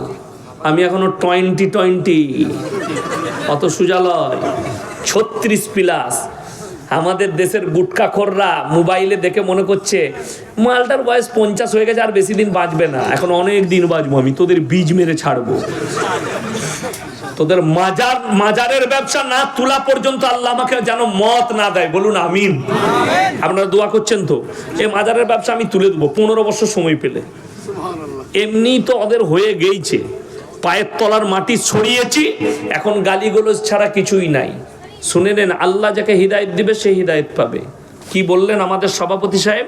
যে যারা চেষ্টা করবে আল্লাহ আমাকে পরিবর্তন দাও, আল্লাহ তাকে পরিবর্তন দিবে। বলি, আপনাদের মুর্শিদাবাদেরই একটা ছেলে আমাকে গালি দিয়েছিল, তার গ্রামে জলসা করেছে আমি লালবাগে, প্রচুর গালিগালাজ করেছিল ফোনেতে। তো আমি তাকে চিনিও না, জানিও না। 1 মাস আগে আমাকে ফোন করেছে, বলছে হুজুর সাহেব ফোনটা কাটবেন না। আমি কেন বাবা, কি হয়েছে বলো, গাল দিবে? বলে না না, আমি আপনাকে অনেক দিন আগে গালি দিয়েছিলাম ভুল বুঝে, আজকে আল্লাহ আমাকে হক চিনিয়েছে, আমি নিজেকে পরিবর্তন করেছি, হুজুর আমার লেগে দোয়া করবেন যেন হকের উপরে চলতে পারি। জোরে বলুন সুবহানাল্লাহ। আমাকে ক্ষমা করবেন। আমি বললাম, বুকা ছেলে, তুমি যেদিন আমাকে গালি দিয়েছো আমি মন থেকে সেদিনই ক্ষমা করে দিয়েছি। কেন? তুমি তোমার অজান্তে গালি দিয়েছো। যারা আমাকে গালি দিচ্ছে আমি তাদের প্রতি আমার অভিযোগ নাই, আমি আল্লাহর কাছে দোয়া করি, আল্লাহ তুমি এদিকে ক্ষমা করে দিও। কেন? এরা না জানতে গালি দিচ্ছে আল্লাহ। আর দ্বিতীয় দোয়া থাকে, আল্লাহ তুমি এদিকে হিদায়াত প্রাপ্ত করো। কেন? অপরাধ এদের নয়, অপরাধ হচ্ছে জিলাপি হুজুরদের, এরা দিয়া করাই গালি। আমার মাদ্রাসায় 300 ছাত্র আছে, আমি কোনোদিন ক্লাসে আমার মাদ্রাসায় ছাত্রদের সামনে এটা আলোচনাও করিনি যে আমাকে ফোন করে গাল দেয়, এবং কোনো ছাত্রকে আমি অর্ডারও দিইনি যে কোনো হুজুরের নম্বর নিয়ে গাল দেয়। প্রতিনিয়ত পরশু রাত্রিতে ফুরফুরাওয়ালাদের এক মাদ্রাসার ছাত্ররা ফোন করে গালি দিয়েছে, ভিডিও কল করে। আমি বললাম, আল্লাহ তোমাদেরকে হিদায়াত দে। তোমার অবস্থা যদি, তোমাদের অবস্থা এত খারাপ হয়, তোমার গুটকাখোর হুজুরের হাল কত খারাপ হতে পারে। বেরেলবিরা ফোন করে গালি দিচ্ছে। আমি বলেছি তোমাদের যদি চরিত্র এত খারাপ হয়, তোমাদের ইমাম যাকে মনে করো আহমদ রাজা বেরেলবি, তার চরিত্র কেমন হবে এরপর তোমাদের ভাষা থেকেই বুঝতে পারছি। আমি আর কিছু বলবো না, আমি তাকে গালিও দিতে পারবো না, সে লোককে আমি চিনি না। চলুন আপনাদিকে আগে নিয়ে যাই আলোচনাটা। আজকে মুসলমান দ্বীনি শিক্ষা না থাকার কারণে এদের মা বাবা দ্বীনি শিক্ষা দেয়নি। কতটা ইলম হাসিল করবেন? মৌলবি হতে হবে না, মুহাদ্দিস হতে হবে না, মুকাররির হতে হবে না, মুফাসসির হতে হবে না, হাফেজ হতে হবে না, কারি হতে হবে না। আপনাকে অতটা ইলম হাসিল করতে হবে যতটা করলে হারাম হালাল চিনতে পারেন, দ্বীন বাদ্দীন চিনতে পারেন, শিরক আর বিদআত চিনতে পারেন, কুফরি চিনতে পারেন। বেঈমান কাফেররা যে জালটা আপনার উপরে ছুড়ছে সেই জালটা যেন বুঝতে পারেন। আপনার ঘরের কাছে দলিল দিয়ে যাচ্ছি, বহরমপুর আপনাদের কাছে না, আপনাদের বেশি কাছে না আমার বেশি কাছে, আপনাদের বেশি কাছে। এই বহরমপুরে আমি জায়গার নাম বলবো না, মা বেটা দুজন মা বেটা, যদিও তারা অমুসলিম, একটা বিল্ডিং কিনেছে। সেইখানটা রুমগুলো ভাড়া দেয় কাদিকে? যারা সমকামী ইত্যাদিকে সেক্স করার জন্য ভাড়া দেয়। নাউজুবিল্লাহ বলেন। প্রশাসন কিছুই করতে পারবে না। কেন? ভারত সরকার সমকামীর রায় দিয়ে দিয়েছে সুপ্রিম কোর্ট, যে ভারতে যারা সমকামী হবে তারা বাঁচতে পারবে। এটা তো ভারতবর্ষ। আচ্ছা, আমাদের ছেলেরা স্কুলে যায় না? যায় না। শুনেছেন আমাদের স্কুলের ছাত্রদিকে সমকামী শিক্ষা দেওয়া হচ্ছে? শুনেছেন কোনোদিন? আমি ইয়াসিন স্টেজে বলে গেলাম, আল্লাহর কসম করে বলে যাচ্ছি, যেদিনে শুনবো ওখানে ওই শিক্ষা দেওয়া হচ্ছে সেই দিনই আমার বাড়ির বাচ্চাদের স্কুল যাওয়া বন্ধ হয়ে যাবে। আমি শত চেষ্টা করেও, নিজের ভিটে মাটি বেচে দিয়েও আমি নিজে আমার সন্তানদের জন্য স্কুল তৈরি করব। কেন? যেন মুসলমান সন্তানদের ঈমান বেঁচে যায়। আমি আল আমিন মিশনের যতগুলো জিম্মেদার আছে আমি তাদের লেগে দোয়া করি, আল্লাহ তুমি এদের জানের মালের হেফাজত করো, বলুন আমিন। এইখানে যাওয়ার পরে মুসলিম ছেলেদের ঈমানগুলো বেঁচে গেছে। আমার বর্তমান টাউনে একজন স্কুলের, হাই স্কুলের টিচার চাকরি পেয়েছে, পড়াশোনা করেছে রামকৃষ্ণ মিশন থেকে। সকালবেলায় উঠে গোসল করে মুসলিমদের ছেলে, তার বাড়ির লোক অভিযোগ করছে, হুজুর রামকৃষ্ণর মূর্তিতে পুজো করে তারপরে স্কুলে যায়। নাউজুবিল্লাহ বলে। আমি বললাম এই হালতে যদি আর মৃত্যু হয়, এর না জানাজা পড়া যাবে, না কবরস্থানে আর দাফন কাফন করা যাবে। বললে তাহলে হুজুর কি করব? কুকুরকে খাইয়ে দিব, নদীতে ফেলে দিয়ে আসবে দামোদরের কিনারায়, কিন্তু দাফন কাফন করা যাবে না এর জন্যে। আমার মুসলমান ভাই, বাংলাদেশকে আমরা মুসলিম রাষ্ট্র হিসাবে জানি, জানি না? জানি না। ঘটনা শুনেছেন শরীফ থেকে শরীফা? শুনেননি? শরীফ থেকে শরীফা স্কুলের বইয়েতে তাকে আপনি মুসলিম রাষ্ট্র বলেন। আমি বাংলাদেশের মানুষকে বলছি, শোনো, যদি তোমরা মুসলিম রাষ্ট্র মনে করো, স্কুলের বইগুলোকে কুটি কুটি করে ফেলে দাও। আলেমদের উচিত বাংলাদেশে গোল আলু না হয়ে প্রতিবাদ করা। একটা কলেজের প্রফেসরকে তাকে বরখাস্ত করা হয়েছে খালি পৃষ্ঠাটা ছিঁড়ার কারণে। কেন? সেই পৃষ্ঠায় লেখা আছে সমকামীর ঘটনা। শরীফ থেকে শরীফা বলবো আর কি? শুনেলেন, গাছের গুড়া যদি নরম হয়, গুড়াটাই যদি পোকা লাগে, গাছের ডালপালায় ফল হবে? কথা বলে না? তো হাসিনার গুড়াতেই তো পোকা লেগে আছে। পোকাটা কি? সে নিজে বলছে আমার ছেলে খ্রিস্টানদের মেয়েকে বিয়ে করেছে, খ্রিস্টানরা আহলে কুরআন। নাউজুবিল্লাহ বলে। কবে? খ্রিস্টানরা তো ঈসাকে আল্লাহর বেটা মনে করে, ওই জন্য তারা বেঈমান, ওই জন্য ঈমান চলে গেছে। অথচ তুমি তাদেরকে ঈমানের মধ্যে ধরছো। তাহলে গুড়াই যদি পোকা লেগে থাকে, সেই ফল কি করে গাছের ভালো হতে পারে? ফলেতেও তো পোকা লাগবে। তো এই শরীফ থেকে শরীফা পোকা লাগা। আচ্ছা, ভারতে শুনেছেন হিন্দু হোক, মুসলিম হোক, দলিত হোক, আদিবাসী হোক, যারাই বসবাস করছে, শুনেছেন যে ভারতবর্ষের যে কোনো ধর্মের মেয়েরা ন্যাংটো হয়ে রাস্তায় প্রতিবাদ করেছে? কথা বলে না? কথা বলে না? শুনেননি? কোনোদিন ঘটে নাই?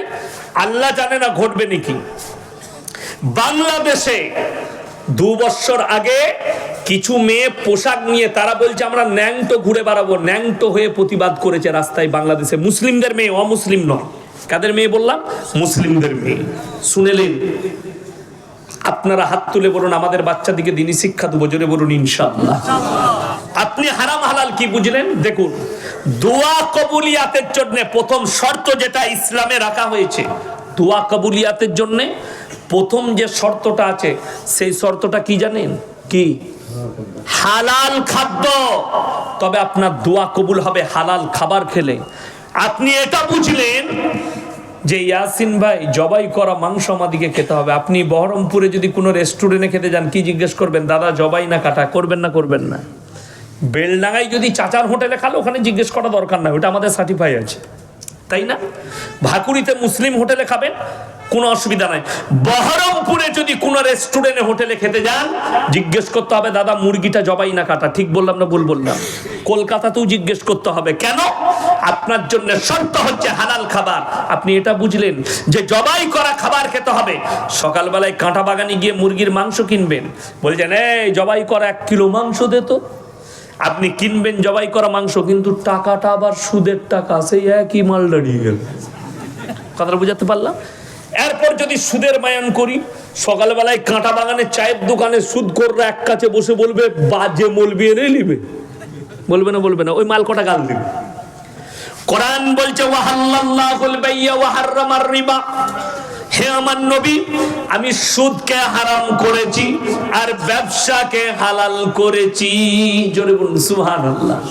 ব্যবসাটা কিন্তু ব্যবসার মতো হতে হবে। ব্যবসা হালাল বলে এটা নয় যে দাঁড়ি মারবেন। আমাদের দেশের লোক খুব গোলমাল। আপনি যদি বহরমপুরে রাতের বেলায় দেখবেন সারা রাত ফলের দোকান খোলা থাকে, থাকে না? থাকে না? আমি একবার ইসলামপুর থেকে জলসা করে আসছি, বাড়ি যাব, তো আমি আমার ড্রাইভারকে বললাম ফলওয়ালার কাছে দাঁড় করা। তো মুসলিম ছেলে, আমি বললাম ভাই কত করে আপেল কিলো দিচ্ছ? বললে হুজুর 130 টাকা। আমি বললাম 90 টাকা হবে না? এত কম লিবেন আপনি? হ্যাঁ লিয়েলেন। আমি 3 কিলো দাও। 3 কেজি দিয়েছে। ঘরে নিয়ে গেছি, আমার মা বলছে বাপ ওজনে কম আছে মনে হচ্ছে। আমি মাদ্রাসায় চাল ওজন করে বোর্ডিংয়ে, কম্পিউটার কাটা নিয়ে গিয়ে ওজনে চাপালাম, দেখলাম 2 কেজি 600, 400 মাল নাই। তারপরে আবার 1 সপ্তাহ পরে দাঁড়াইছি, আমাকে বলছে হুজুর ভালো আছে, তারপরে কেমন দিয়েছি বুঝেছে। আমি তাকে বললাম বাবা তোমার আপেলটা 400 কম ছিল। কম ছিল কি গো? কম হতেই পারে না। আমরা কিয়ামতের দিনে দেখে নেবো গো, ফেরত নেবো এটা। যারা মনে করেন 1 গ্রাম, যারা ব্যবসা করেন আলু পেঁয়াজ সবজি ওজন বিক্রি করেন, ওজনে মাল 1 গ্রাম বেশি দিবেন আমার ভাই, 1 গ্রাম কম দিবেন না। যারা কম দিবে তাদের নেকি কেটে তাদেরকে পূরণ করা হবে। বড় কষ্টের বিষয়, তবে আপনার হালাল। সারাদিন সবজি বিক্রি করলেন কাঁটা বাগানে, 300 টাকা রোজগার করেছেন, আল্লাহর কসম হালাল মাল, হালাল পয়সা। সেই পয়সায় খাবার খাবেন হালাল, সন্তানকে খাওয়াবেন হালাল খাবার। এরপর বলে দিই, সারাদিন কোনো কাজ নাই, ভাকুড়ি চায়ের দোকানে বসে আছেন, সুদের ওপরে 5 লাখ ছড়িয়ে রেখেছেন। বুঝতে পেরেছেন? সকাল হলেই 10,000 পকেটে সুদের টাকা। লোককে বলছে আমি খাসির মাংস এনেছি, ইলিশ মাছ খাও আর খাসির মাংস খাও, তুমি দেশি মুরগি খাও আর যেটা খাবে খাও। আল্লাহর কসম করে বলছি সুদ হারাম, সুদের টাকা হারাম। সেই টাকায় খাবার খেয়েছো, খাবারটা হারাম। তোমার সন্তানকে খাইয়েছো, হারাম খাবার খাইয়েছো। সেই হারামের পয়সায় খাবার খাইয়েছো, সেই টাকায় কখনো নেক সন্তান তৈরি হতে পারে না। আমার মুসলমান ভাই, আচ্ছা আপনারা বলুন তো ঘুষ খাওয়া হালাল না হারাম? কথা বলে না? ঘুষ দেওয়াটা, ঘুষ নেওয়াটা, যদি দুটোই হারাম হয়, যে মাস্টাররা, যে ডাক্তাররা, যে পুলিশরা, যে ইঞ্জিনিয়াররা, যে উকিলরা ঘুষ দিয়ে চাকরি লিয়েছে, তার পয়সাটা কি করে হালাল হতে পারে? বড় কষ্ট লাগে। ঘুষ দিয়ে চাকরি লিয়েছে, রিটায়ার হওয়ার পরে হজরত হজ করে ঘুরে এসেছি, লম্বা জামা লাগিয়ে মসজিদে বসে ফতোয়া জারি করছে। আজকে জানেন আমাদের দেশে ভাগ বাটোয়ারা হয়ে গেছে। কেন? এই বেরেলভি ভাইরা বলে ওয়াহাবিরা দেওবন্দিরা যদি মসজিদে ঢুকে মসজিদটাকে 7 বার ধুতে হবে, জোরে বলুন নাউজুবিল্লাহ। আপনাদের মুর্শিদাবাদের মৌলবি ফতোয়া দিয়েছে, সে মৌলবি কি জানি না, তার নাম হচ্ছে জোকার, জোকার বলি তাকে আমি, জোকার তার নামটা ভুলে যাচ্ছি, না না না না জুবের, তাকে জোকার বলি। দেখবেন আজিব আজিব কালারের টুপি পরে না, মনে হয় জাদু খেলা দেখাতে এসছে, পিসি সরকারের মতো টুপি পরে আর আজিব আজিব কালারের জামা। এই জুবের ফতোয়া দিচ্ছে লালবাগে একটা স্টেজে, দেওবন্দিরা ওয়াহাবিরা আহলে হাদিসরা মুরগি জবাই করলে সেই মুরগিটা যে খাবে সে কাফের হয়ে যাবে। বাস্তব বলছি, এদের সঙ্গে যারা মুলাকাত করবে বিবির তালাক পড়ে যাবে। দেওবন্দিদের ঘরে আহলে হাদিস ঘরে বিটির বিয়ে দিলে বইয়ের তালাক পড়ে যাবে। অথচ খোঁজ নিয়ে দেখলাম, আমি ভগবান গলায় জলসা করতে গেলাম, মুফতি জুবের রিজবির বিটি পালিয়ে গিয়ে একটা দেওবন্দি ঘরে বিয়ে করেছে। এখন তোর বউটার পর কি হবে? কথাটা বুঝতে পারেননি? ফতোয়া তো ওর উপরই ঘুরে যাবে। শুনেলেন, যদি আমাদের সাথে মুলাকাত করলে বিবির তালাক পড়ে যায়, আল্লাহ সাক্ষী আছে, আল্লাহর কসম করে বলে যাচ্ছি, আল্লাহর কসম মানে এটা মিথ্যা হতে পারে না। আমার গুনাহ হবে না, হবে না মিথ্যা হলে? আমার ড্রাইভারকে গিয়ে জিজ্ঞেস করে আসুন, আমার ম্যানেজারকে। আমি দিনাজপুর থেকে জলসা করে এসে কালিয়া চকে দাঁড়িয়েছি বাজারে, রাতের বেলায় বাড়ির জন্য ফল আর বিস্কুট ফিস্কুট কিনবো। তো একজন সুন্নি ভাইদের একজন বক্তা দাঁড়িয়ে আছে, আমি নামা মাত্র আমাকে দেখি, আসসালামু আলাইকুম হযরত, ভালো আছেন? জি ভালো আছি, একটা সেলফি নেবো। তুললো, আমাকে বললে কিছু ফল কিনে দিয়ে। আমি বললাম না ভাই আমি কিনছি, আপনি যান। তো বাইক নিয়ে বেচারা কোথাও জলসায় গিয়েছিল, তিনি চলে গেলেন, বলে এখানে আমার শ্বশুর বাড়ি, রাত্রে শ্বশুর বাড়িতে থাকবো। তো তিনি চলে গেলেন শ্বশুর বাড়ি। এরপরে বলুন, এই মুফতি জুবের বলেছে এদের সঙ্গে মুলাকাত করলে বিবির তালাক পড়বে, এই মৌলবীর বউটা এখন নিয়ে কি করবে বলুন? কথাটা বুঝতে পারেননি? আমি কিন্তু গুদা বাংলায় বলছি, ফতোয়া দিলে হবে না, ফতোয়া তোমার উপরে ফিরে যাবে নাকি জানতে হবে। আবার মেজো ভাইয়ের বিয়ে একবারই কোথায় বেরেলবি গ্রামে দিয়েছি, মেজো ভাইয়ের বিয়ে। আমার নিজের ফুপুই তো শালি, সেটা আবার তো আমার ভাবি যে হয়েছে, আমার আবার ফুপুই তো শালি হচ্ছে, আমার স্ত্রীর নিজের ফুপুই তো বোন। তো আমি শর্ত রাখলাম আমার মৌলবি নিকাহ পড়াবে। তারা বললে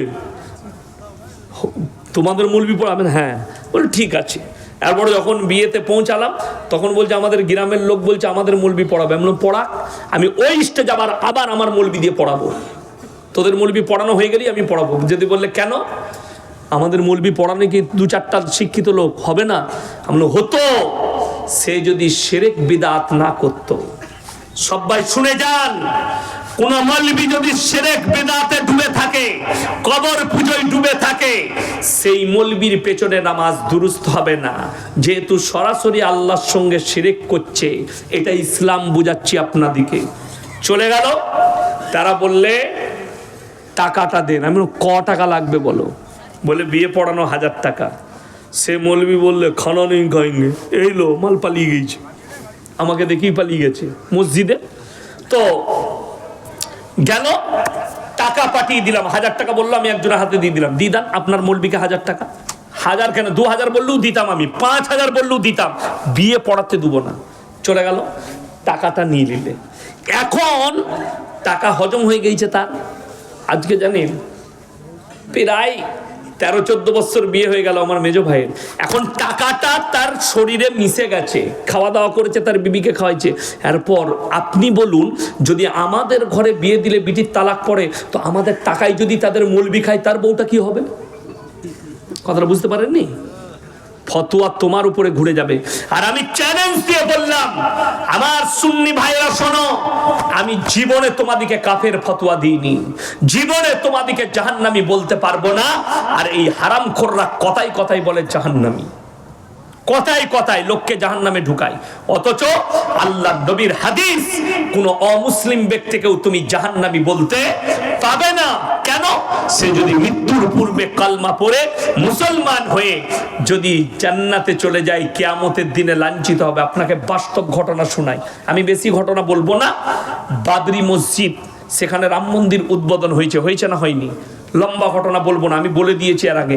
সেইখানে যে লোকটা প্রথম হামলা চালিয়েছিল তার নাম বলবীর সিং। সেই লোকটা ইসলাম কবুল করেছে এবং আপনাদের মুর্শিদাবাদে গোদনপাড়া মাদ্রাসার জলসাতেও সেই লোকটা এসেছিল। সেই বছর আমার আব্বাজি প্রধান বক্তা ছিল ওখানে, খোঁজ নিয়ে এলেন।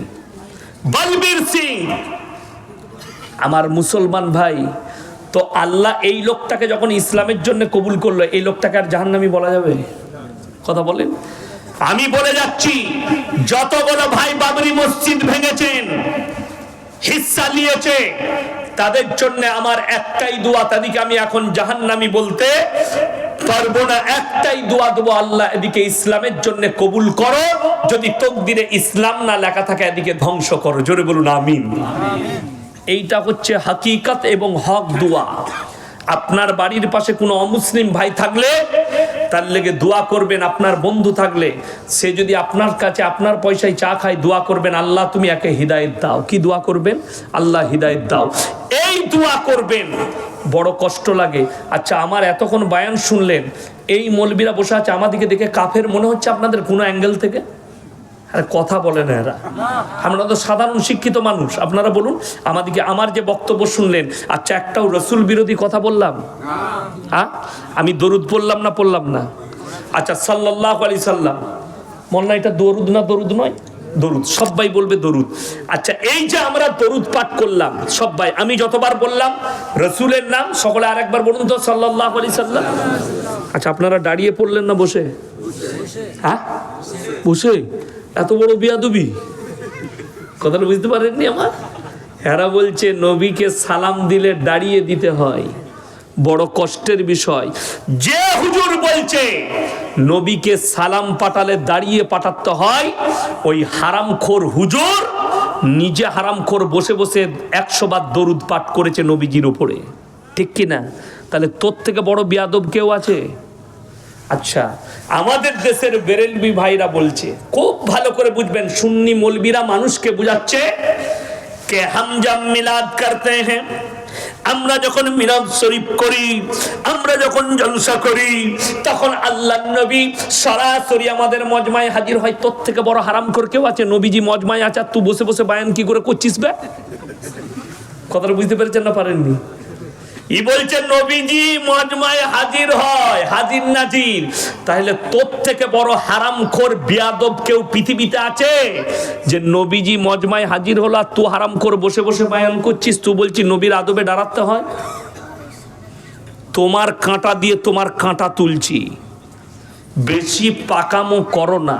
আজকে তো বহু জায়গায় কি বুঝলেন, ইমাম যদি কিয়াম না করে বলে তোর চাকরি শেষ। হ্যাঁ, আমাদের এলাকায় একটা মৌলবি ঢুকেছে, সে বলেছে ভাই আমি জলসা মিলাদে ফিলাদে কিয়াম করতে পারবো না। কেন? বলে আমি ইয়াসিন সাহেবের ছাত্র। ইয়াসিন সাহেবের ছাত্র কি বে? সে তো কাফের, তোকে তো রাখাই যাবে না। মসজিদটা ধুইছে আবার পাইপ দিয়ে পানি চালু করে। বাস্তব কথা বলছি, আপনার বহরমপুরে খুঁজেলেন এলাকায়, আপনার মুর্শিদাবাদে পাবেন।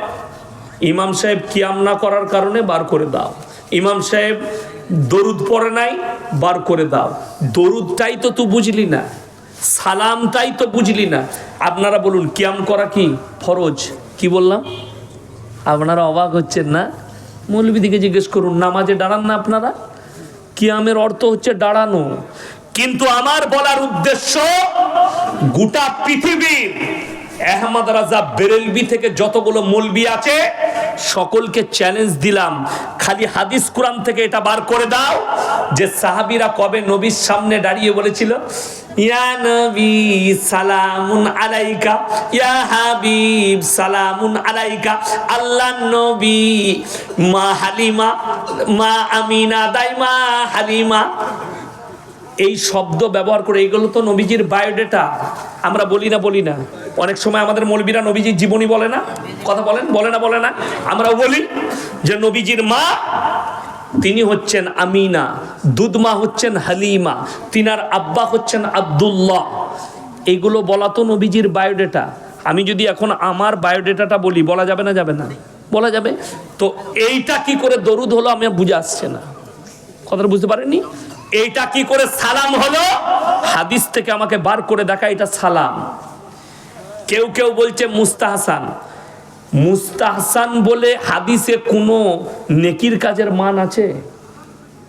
এটা দেখা বড় কষ্ট লাগে। শুনেলেন, এটা ইসলামের কোনো বিষয় নয়। দেখুন, সুদের বায়ান নাই, হারাম হালালের বায়ান নাই, নামাজের বায়ান নাই, আপনার মানুষকে দ্বীনি শিক্ষার বায়ান নাই। বায়ান কি আছে? খালি অমুক পীরের গল্প আর অমুকের গল্প আর দাদার গল্প আর বাপের গল্প আর নানার গল্প আর অমুকের গল্প। মুর্শিদাবাদের লোক বায়ান করছে, শুনেলেন কি গল্প? হাদিস শুনেলেন। কেউ যদি স্টেজে বায়ান করে কোনো গল্প বাস্তবের বিপরীত হলে জানবেন কথাটা জাল। কথাটা কি বললাম? বাস্তবের বিপরীত হলে কথাটা কি হবে? জাল। বাস্তবের বিপরীত বলে দিই। আল্লাহর একজন ওলি খাজা মাইনুদ্দিন চিশতি রাহমাতুল্লাহ আলাইহি, তিনি কলেতে পানি নিতে গেলেন, গ্রামের মানুষ তাকে পানি নিতে দেয়নি। খাজা বাবা গোটা আনা সাগরের পানিটা লোটার মধ্যে ভরে নিলেন। যা বুঝে করগা, কোথায় ফেলিবি? বলে গুটকা করের বইয়ে লেখা আছে। বাস্তব নয়, বাস্তবের। আচ্ছা, আল্লাহ নবী সাল্লাল্লাহু আলাইহি সাল্লাম বলেছেন, আমার পরে যদি আল্লাহ কেউ কি নবুয়তের দরজা খোলা থাকতো, আল্লাহ হযরতে উমরকে নবুয়ত দান করতেন। ঠিক কি না? এটা কথা বলেন। হযরতে উমরকে নবুয়ত দান করছেন। আচ্ছা, এরকম ঘটনা হযরতে উমরের জন্য শুনেছেন কোনোদিন? শুনেননি। আমার ভাই, চলুন সকলে আজকে নিয়ত করুন, 5 ওয়াক্তের নামাজি কে কে হবেন? হাত তুলেন তো, সকলে হাত তুলেন। নামাজ কিন্তু কোনো ভাই ছাড়বেন না। পৃথিবীর মধ্যে দুটো জায়গা সব থেকে দামি জায়গা। কটা বললাম? কটা? দুটো। আল্লাহর ঘর মসজিদ, যেখানে আল্লাহর ইবাদত হয়। দ্বিতীয় ওই জায়গা যেখানে আল্লাহ এবং আল্লাহর রসুলের কথা কি হয়? আলোচনা হয়। এই মজমাটাই কি আলোচনা হচ্ছে? আল্লাহ এবং আল্লাহ রসুলের এবং ইসলামের আলোচনা হচ্ছে। চলুন, আপনার কাছে মাল আছে, 3 জায়গায় যদি 3 জনার পেছনে যদি খরচ করেন, 3 জন হাত পাতলে যদি আপনি হাত বাড়িয়ে দেন, আল্লাহর কসম তার মালে আল্লাহ বরকত দিবে। জোরে বলুন সুবহানাল্লাহ। 1 নম্বর কোরআন এটা, وآتِ ذا القربى حقه والمسكين وابن السبيل ولا تبذر تبذيرا إن المبذرين كانوا إخوان الشياطين وكان الشيطان لربه كفورا وآتِ ذا القربى। সব থেকে প্রথমে তোমার কাছের গরিব যে আছে সে হাত পাতলে হাত ফিরিও না। সকলে জোরে বলি ইনশাআল্লাহ। ওয়াল ইয়াতামা ওয়াল মাসাকিন, আর এতিম মিসকিন যে জায়গায় আছে। 3 নম্বর মুসাফির, ওয়ালা তুবাদ্দির তাবদীরা। মুসাফির যদি তোমার কাছে হাত পেতে দেয়, এই 3 জনের হাতকে ফিরিও না, আল্লাহ সঙ্গে সঙ্গে দোয়াকে কবুল করে নেয়। জোরে বলুন সুবহানাল্লাহ। আজকের এই মজমায় সব থেকে বড় মুসাফির কে? কথা বলে না? আমি 220 কিলোমিটার রাস্তা এলাম আমার বাড়ি থেকে। আমার মুসলমান ভাই, সব থেকে বড় মুসাফির আমি। আল্লাহ টাকা কখন কাড়ে? একটাই কারণে, ইন্নাল মুবাদ্দিরিনা কানু ইখওয়ানাশ শায়াতিন ওয়া কানা শাইতানু লিরাব্বিহি কাফুরা। মানুষ যখন অপব্যয় করতে লাগে, আল্লাহ যে মাল দিয়েছে অপব্যয়। আল্লাহ বললেন কোরআনে, অপব্যয়কারী হচ্ছে শয়তানের ভাই। অপব্যয় কাকে বলে? আপনার হালাল টাকা লটারিতে খরচ করছেন, জুয়াতে খরচ করছেন, নিশাতে খরচ করছেন, গাঁজা মদে ইত্যাদিতে খরচ করছেন, গান বাজনার কনসার্টে খরচ করছেন, ইসলাম বিরোধী কাজে খরচ করছেন। তারা হচ্ছে শয়তানের ভাই। আল্লাহ কোরআনে বললেন, আল্লাহ এদের মালগুলোকে কেড়ে নেবেন। কোরআনে পারা কটা আছে? তাড়াতাড়ি বলুন কটা? 30টা পারা আছে। হাত তুলে বলুন আমরা কোরআনের সংস্পর্শে থাকবো। জোরে বলুন ইনশাআল্লাহ। কোরআনের থেকে দামি কিতাব পৃথিবীতে আর কিছু নাই। আমার ভাই, আল্লাহর ঘর মসজিদ সব থেকে দামি ঘর। আমার আল্লাহ বলেছেন, নবীজি বললেন কি? জাকিরা, গচ্ছিত সম্পদ। মানুষ কিয়ামতের দিনে কাঁদবে যে আমার টাকা যদি আরো কিছু দিনের রাস্তায়, আল্লাহর রাস্তায় খরচ হতো, আজকে আমার জন্য মঙ্গল হতো। আমি 30 জন ভাই আল্লাহর বান্দা কে কে আছেন 1000 করে টাকা মসজিদের জন্য দিবেন? হাত তুলেন তাড়াতাড়ি। 30 জন ভাই 1000 করে টাকা আল্লাহর ঘর মসজিদের জন্য দিবেন। কেউ উঠে যাবে না, তাড়াতাড়ি। কি নাম বাবু? এই যে নাম লেখো, এই যে এ বাবু এইদিকে তাকাও, ওইদিকে নাম লেখুন। জাহাঙ্গীর ভাই 1000 টাকা, নাম লেখো। আল্লাহ দানকে কবুল করুক, নেক নিয়তকে আল্লাহ পুরো করুক, কারোবার আল্লাহ বরকত দেয়। আমার ভাই দ্বিতীয় নম্বর কে আছেন? আমি 30টা চেয়েছি, মায়েদের মধ্যে যদি কেউ থাকেন বলে পাঠান। দ্বিতীয় নম্বরটা কে আছেন? 30 জন ব্যক্তি চেয়েছি আল্লাহর ঘর মসজিদের জন্য। কিয়ামতের দিনে কানবেন জাকিরা মানুষ, গচ্ছিত সম্পদ এটা।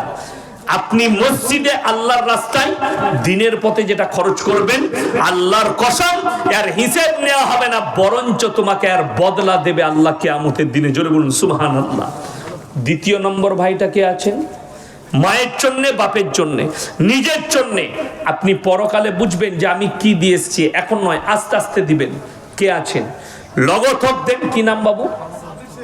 সাবির শেখ, 1000 টাকা, মাশাআল্লাহ। দ্বিতীয় নম্বর।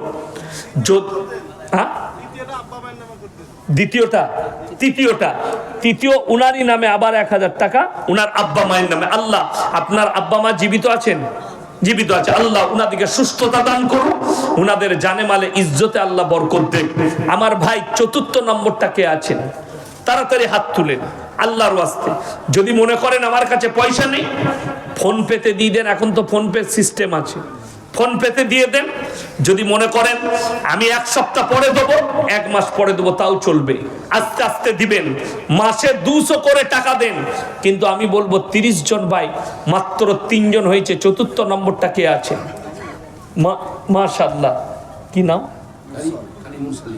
কারি মুরসালিন ভাই, উনি 1000 টাকা, মাশাআল্লাহ। আল্লাহ কারি সাহেবের হায়াত দরাজ করুন, আল্লাহ উনার ইজ্জতে বরকত দেখ, বলুন আমিন। উনার পূর্বপুরুষ যিনারা চলে গেছে, আল্লাহ জান্নাতি করুক। আমার ভাই 5 নম্বরটা কে আছে? তাড়াতাড়ি হাত তুলেন। আপনার মনে হবে শুনেন, কোরআনে আছে ইন্না শাইতানা লিল ইনসানি আদুব্বুম মুবিন, শয়তান হচ্ছে মানুষের প্রকাশ্য দুশমন। ওই জন্য আমার ভাই শয়তানকে পেছনে ফেলে পরকালের জন্য 5 নম্বর ভাইটা কে আছেন? 1000 টাকা দিবেন, মাত্র 1000 করে বলেছি। 5 নম্বর ভাইটা কে আছেন? কোন ভাই আছেন? 5 নম্বর ভাই, তাড়াতাড়ি বলেন ইনশাআল্লাহ, আল্লাহর ওয়াস্তে কে আছেন? যদি কেউ বলেন গোপনে, বেনামে এখানে লিখিয়ে দেন এসে। মায়ের দিকে বলবো, ইসলামের সবথেকে প্রথম টাকা খরচ হয়েছে একজন মায়ের, তিনি হচ্ছেন মা খাদিজাতুল কুবরা রাদিয়াল্লাহু তাআলা আনহা।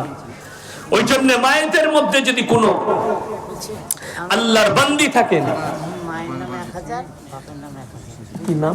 ফিরোজ আলী। ফিরোজ আলী ভাই, বাপের নামে 1000, মায়ের নামে 1000। আল্লাহ তাআলা উনার আব্বা মাকে জান্নাতি করুন, কবরের দিকে জান্নাতুল ফিরদৌসের দরজা খুলে দেন। আমার ভাই ফিরোজ ভাই 2000 লিখলেন আব্বা মায়ের নামে। আমার ভাই 5 জন হয়ে গেছে। 6 নম্বরটা কে আছেন? 6 নম্বর 1000 করে বলেছি। 6 নম্বর ভাইটা তাড়াতাড়ি হাত তুলেন। পরকালে কষ্ট হবে। দেখুন, এ মসজিদ আপনাদের, এ ইজ্জত আমাদের। মসজিদ আল্লাহর ঘর, কারোর বাপুতি ঘর নয়। ওই জন্য আমাদের মসজিদ খোলা আছে, যে ইচ্ছা সে নামাজ পড়তে পারে। পারে না? পারে না? অবশ্যই পারে, কোনো অসুবিধা নেই। ওই জন্য আমি অনুরোধ করব, কে আছেন? কোন ভাই আছেন? 6 নম্বরটা কে আছেন? কি নাম? রাকেশ ভাই, 1000 টাকা, বেনামে 1000 টাকা, মাশাআল্লাহ। 6 নম্বর হয়ে গেল। 7 নম্বরটা কে আছেন? আল্লাহ উনার দানকে কবুল করুন। 7 নম্বর ভাইটা কে আছেন? আমার কোন ভাই আছেন? 7 নম্বর, মাত্র 1000 করে বলেছি। এনামুল শেখ, এনামুল শেখ শ্বশুর শাশুড়ির নামে 1000। মাশাআল্লাহ, এনামুল শেখ শ্বশুর শাশুড়ির নামে 1000 টাকা। আল্লাহ দানকে কবুল করুন, নেক নিয়তকে আল্লাহ পুরো করুক, কারোবার আল্লাহ বরকত দেন, রুজি রোজগার আল্লাহ বরকত দেন। আমার ভাই 7 নম্বর হয়ে গেছে। 8 নম্বরটা কে আছে? কোন ভাই আছেন? 8 নম্বর। 8 নম্বর আল্লাহর বান্দাটা কে আছেন? আমার কোন আল্লাহর বান্দা আছেন? 8 নম্বর ভাই, পরকালের জন্য, মরণের পরের জন্য আল্লাহর নবী সাহাবীরা নিজেদের জান মালের কুরবানি করেছে। আমার ভাই কেউ চলে যাবেন না। আমার পরবর্তী বক্তা আছেন, ভালো বক্তা আছেন, কোরআন হাদিসের বক্তা। উনি আমার বন্ধু মানুষ, অন্তরের মানুষ। আমি জাস্ট আল্লাহর ঘরের জন্য আপনাদের কাছে 2-4টা টাকা চেয়ে নিচ্ছি। আমার ভাই কে আছেন?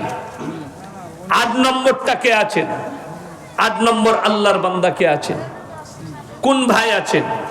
একটু তাড়াতাড়ি বলি ইনশাআল্লাহ।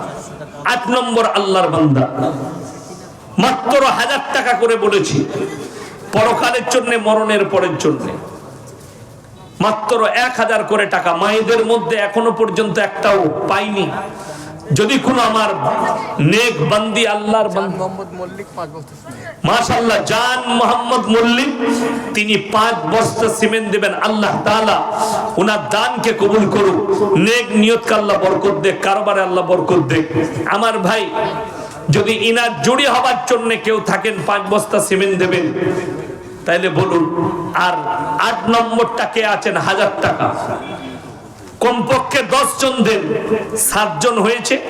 8 নম্বর আল্লাহর বান্দাটা কে আছে? মাত্র 1000 টাকা করে বলেছি। হে আমার যুবক ভাইয়েরা, হে আমার ইমানদার ভাইয়েরা, কি নাম বাবু? 1000 শ্বশুর শাশুড়ির নামে, 1000 আমার মায়ের নামে আর বাবার নামে। আচ্ছা, মাশাআল্লাহ, কি নাম বাবু আপনার? শহীদ শেখ। শহীদ শেখ, নগদ 2000 টাকা, 1000 টাকা বাবা মায়ের নামে, 1000 টাকা শ্বশুর শাশুড়ির নামে। আল্লাহ ভাইজানের জানে মালে ইজ্জতে বরকত দেখ, উনার কারবারে বরকত দেখ, উনার আব্বা মা শ্বশুর শাশুড়িকে আল্লাহ জান্নাতবাসী করুক, কবরের দিকে জান্নাতুল ফিরদৌসের দরজা খুলে দেখ। আমার ভাই, 9 নম্বর হয়ে গেছে। 10 নম্বরটা কে আছে? কি নাম? 9 নম্বর হয়ে গেছে। 10 নম্বরটা কে আছে? একজন আল্লাহর বান্দা। 10 নম্বর আল্লাহর বান্দাটা কে আছেন? আমার কোন ভাই আছে?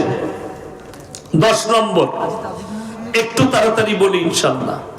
আমার মায়েদের মধ্যে যদি কেউ থাকেন, আল্লাহ নবী জানাবে মুহাম্মদুর রাসূলুল্লাহ, সকলে বলুন সাল্লাল্লাহু আলাইহি সাল্লাম, তিনি মক্কা নগরীতে এলান করলেন, ওমা ইউকরিদুল্লাহ কারদান হাসানা, আল্লাহর রাস্তায় কে কি কারদে হাসানা দিবে বলো?